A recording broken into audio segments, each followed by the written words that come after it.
con María del Carmen Álvarez y Fausto Yepes. Mientras la Corte Nacional de Justicia está a la espera de que se realice el concurso de renovación de jueces para contar con 21 magistrados en el Pleno, el Consejo de la Judicatura nombró a 8 jueces temporales en la institución. Esta es la entrevista de Fausto Yepes, hoy con... Estamos en los estudios de FM Mundo con el doctor José Swin, presidente de la Corte Nacional de Justicia, para hablar sobre nuestra justicia, debilitada, en crisis, jueces acusados, involucrados en tramas de corrupción. Vamos a hablar sobre este tema que no es tan agradable, pero hay que toparlo. Doctor Swin, gracias por estar con nosotros. Bienvenido. A usted, muchas gracias por la invitación. Lo primero, y creo que es algo que nos ha llegado de última hora, y no sé si usted lo conoce, pero ¿ha llegado ya el pedido a Interpol de difusión roja para Ronnie Aliaga? No conozco. No lo conoce. La verdad no conozco. Perfecto, bueno, eso les contamos. Vamos más adelante a ampliar esta información que nos acaba de llegar a nuestra redacción. Doctor Swin, la justicia, hablábamos en este titular, la justicia está debilitada. Hemos visto con asombro al inicio, después al inicio en el caso Metástasis, después con el caso Purga, ya no tan asombrados porque parece que ha sido más común de lo que creíamos, jueces involucrados en aparentes tráficos de influencias, jueces involucrados en concesión de acciones de protección, jueces involucrados en actos de corrupción. ¿Qué lectura le da usted a esto? Es lamentable lo que está atravesando la Administración de Justicia. El reconocerlo creo que es un acto necesario en los actuales momentos. El que la Fiscalía haya tomado cartas en el asunto y haya iniciado los procesos correspondientes nos da una pauta para que los procesos continúen y que luego de determinar si existen responsabilidades se llegue a establecer las sanciones ejemplarizadoras que sean necesarias para aquello. Sin embargo, no toda la Administración de Justicia tiene estos problemas. Yo creo que hay actividades y hay acciones que cumplen a cabalidad y que corresponde también resaltar.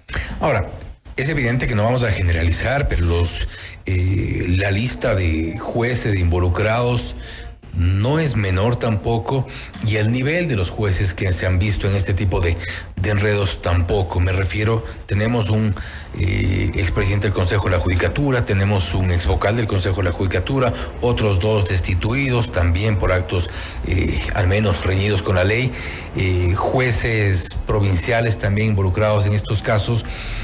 ¿Cuál es el camino para depurar la justicia? Porque la crisis no parece leve. Primero, reconozcamos que están dentro de un proceso, que no están todavía establecidas las responsabilidades ni están declarados culpables. Entonces, habrá que observarse el debido proceso, garantizarse el derecho de defensa y luego de concluido ese proceso verificar quiénes son responsables y cuál es el grado de responsabilidad para empezar. ¿Qué hacer frente a aquello? Me parece que es importante entrar en un proceso de evaluación. No se lo ha hecho en el último tiempo, es una tarea que le corresponde al Consejo de la Judicatura. Creo que la Corte, por su parte, dará todas las facilidades para que un proceso de evaluación se realice en el menor tiempo posible, si es que eso es necesario.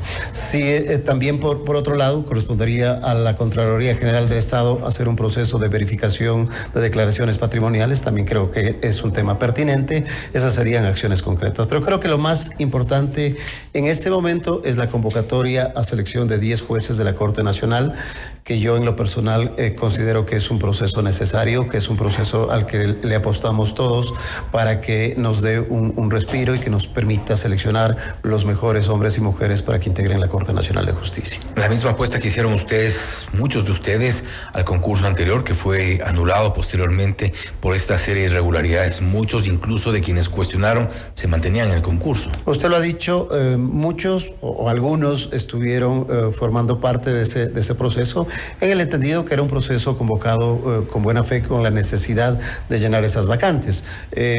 Creo yo que son unas condiciones diferentes. Se han producido modificaciones al reglamento que le permite pensar en paridad, que le permite en transparencia, que saca de la intervención algunos actores que antes estaban previstos lo hagan, funcionarios del propio Consejo de la Judicatura. Hoy las comisiones van a ser integradas por personas de fuera del Consejo de la Judicatura. Eso nos da una pauta de que se pretenden hacer las cosas, y yo estoy convencido de que así será, de manera diferente. Entonces hay que creer en que los procesos tienen que salir adelante y tienen que sacar un resultado positivo. En todo este contexto, ¿usted cree que va a haber la participación masiva, selectiva, quizá por parte de la academia, de juristas, de trayectoria, sin ningún tipo de observaciones o cuestionamientos? Y me refiero a esto porque en algún momento ya en el concurso anterior, a pesar de todas las garantías que se daban al inicio, muchos no participaron. Conformar la comisión de calificación, por ejemplo,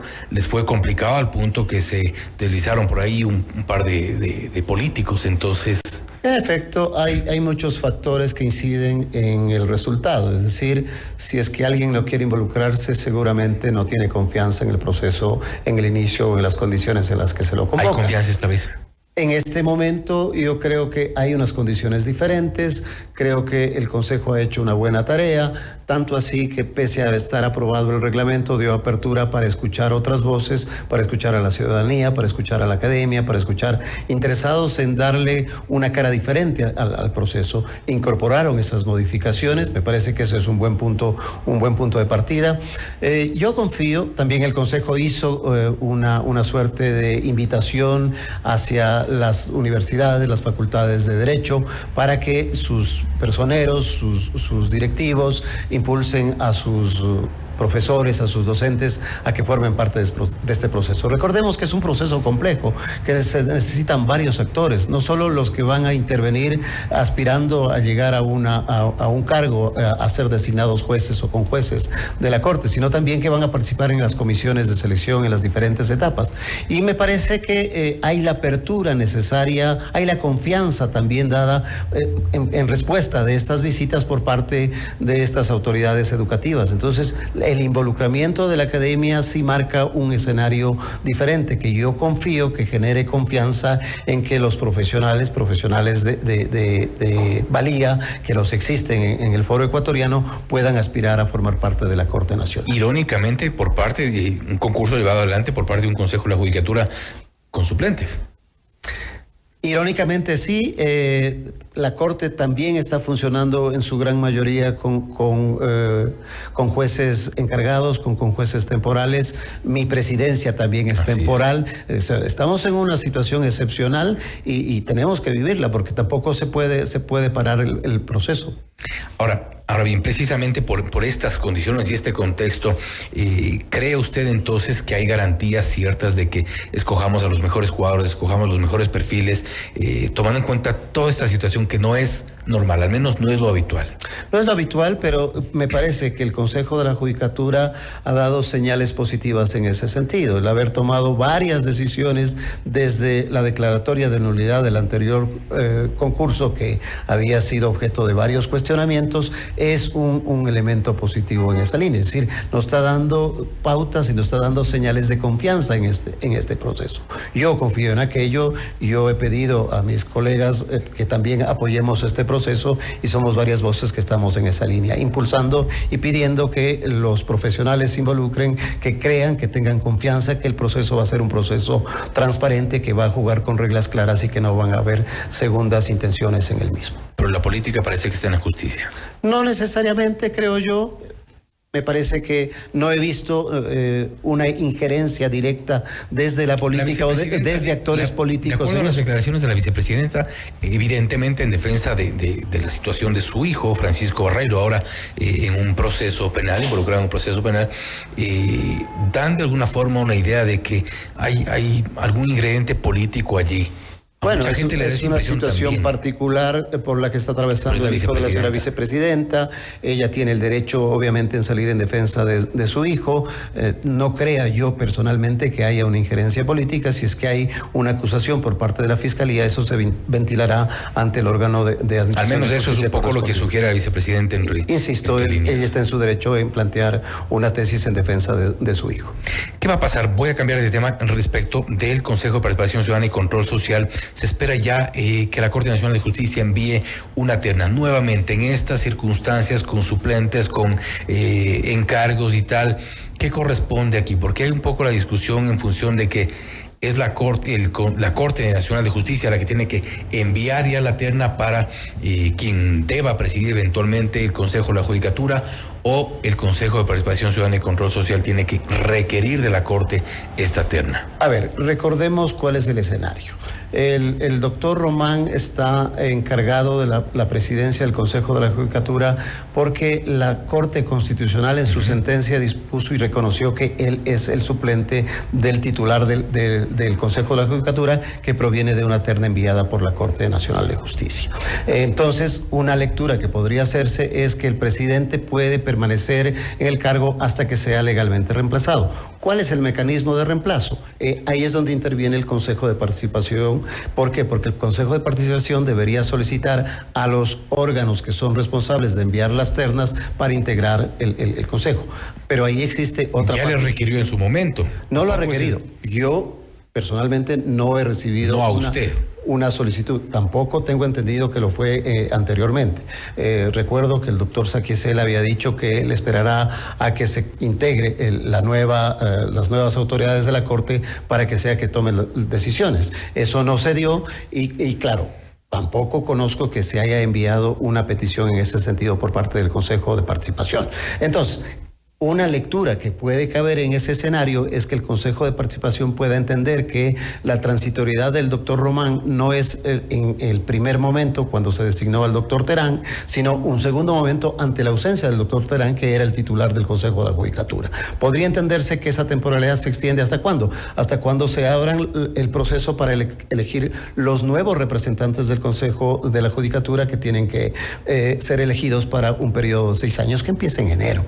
La otra lectura que podría hacerse es que el Consejo de Participación, entendiendo que el doctor Román es un presidente temporal, solicite a la Corte Nacional la terna para, en un proceso de selección, proceda a designar al titular del Consejo de la Judicatura.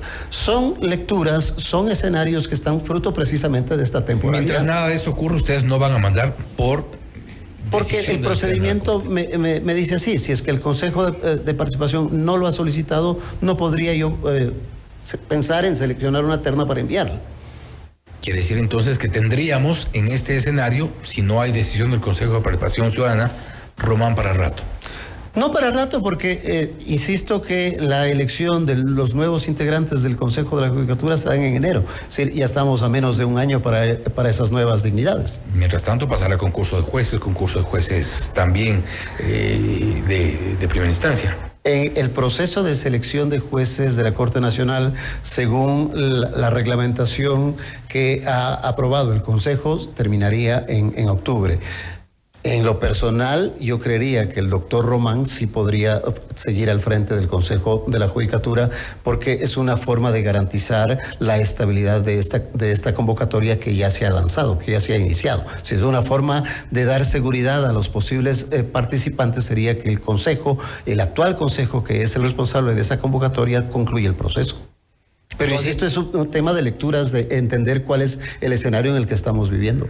Ustedes al menos van a esperar del Consejo de Participación Ciudadana. Vamos a esperar lo que diga el Consejo de Participación Ciudadana. Yo le recuerdo un dato interesante. Mire que cuando se procedió a intentar elegir las nuevas autoridades de la Corte Nacional de Justicia, en el intento cuando estábamos 15 titulares, la opinión pública se votó por decir cómo es que 4 jueces que están por salir de la Corte van a elegir a las nuevas autoridades.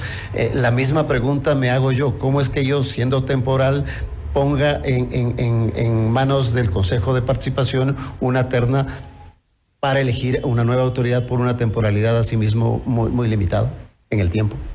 Es que con todos los temporales estamos fregados así. Estamos viviendo esa temporalidad y esperamos hacerlo de la mejor manera, por cierto. Estamos cumpliendo con ese papel. Doctor, para cerrar, en los procesos de extradición hay algunas dudas y un poco respecto de por qué la agilidad en ciertos casos, por qué un poco la demora en otras. ¿Qué pasa con Hernán Luque? Son figuras diferentes. A ver, yo creo que se malentienden dos cosas. Una es la extradición y otra es la deportación. La extradición es un proceso que cabe cuando una persona tiene la difusión roja de Interpol. Es lo que ocurrió con el señor Luque. El señor Luque llega a Argentina, la policía advierte que el señor tiene difusión roja y lo detienen precisamente por la difusión roja. Nos notifican que la persona ha sido detenida y nos piden información y la documentación que justifique por qué esa difusión roja. Entonces yo inicio ese proceso, pido al juez de la causa que me envíe la documentación para formalizar el pedido de extradición. Una vez que se formaliza ese pedido de extradición en el país requirente, es decir, en este caso en Argentina, es donde recién empieza el proceso de extradición, donde el señor Luque podría aceptar que sea extraditado o rechazar el pedido de extradición. Y frente a eso, es un proceso que se lo hace con las reglas del país, en este caso requirente, que es Argentina. No hay que eso confundirlo con la deportación, porque la deportación, pues, por razones de condición migratoria, y es lo que pasó con los familiares de Fito, que se provocó una expulsión. ¿Por qué? Porque estaban en condición irregular y fue inmediata. Son dos escenarios completamente diferentes. Perfecto, doctor Swing. Vamos en este momento a una pausa. Volvemos enseguida con Notimundo Estelar. Noticias, entrevistas, análisis e información inmediata. Notimundo Estelar regresa enseguida. Retomamos el diálogo con el doctor José Swing, presidente de la Corte Nacional de Justicia, únicamente para cerrar con un dato que nos han confirmado ya de primera mano. El doctor Swing nos va a confirmar este momento. Se ha recibido por parte de Interpol el pedido de difusión roja en contra de Ronnie Aliaga. Es uno de los procesados en el caso Metástasis. Esto es confirmado. En efecto, el juez de la causa, el doctor Felipe Córdoba, en la mañana que tuvo la audiencia correspondiente, ha dictado esta medida y se ha notificado a Interpol la difusión roja, no solo del imputado Aliaga, sino de otros que están también en el proceso. El resto de procesados que no han sido localizados todavía y cuya orden de prisión está vigente para lograr involucrarlos ya dentro de este proceso, el caso Metástasis. Doctor Swing, nuevamente gracias por haber estado con nosotros. A la orden, muchas gracias a usted. Ha sido el doctor José Swing, presidente de la Corte Nacional de Justicia, hablando sobre la justicia debilitada, los procesos que están todavía pendientes tanto en la Corte Nacional de Justicia, algunos pendientes con el Consejo de la Judicatura. Confirmado también que desde el Consejo de Participación Ciudadana y Control Social se espera que soliciten a la Corte el envío de la terna para designar al nuevo presidente del Consejo de la Judicatura. Algunos de los temas todavía pendientes. Mientras tanto, ha confirmado también que la Interpol recibió el pedido de difusión roja para la localización y captura de Ronnie Aliaga, entre otros de los involucrados, los vinculados al caso Metástasis. Esto es Notimundo Estelar, siempre bien informados.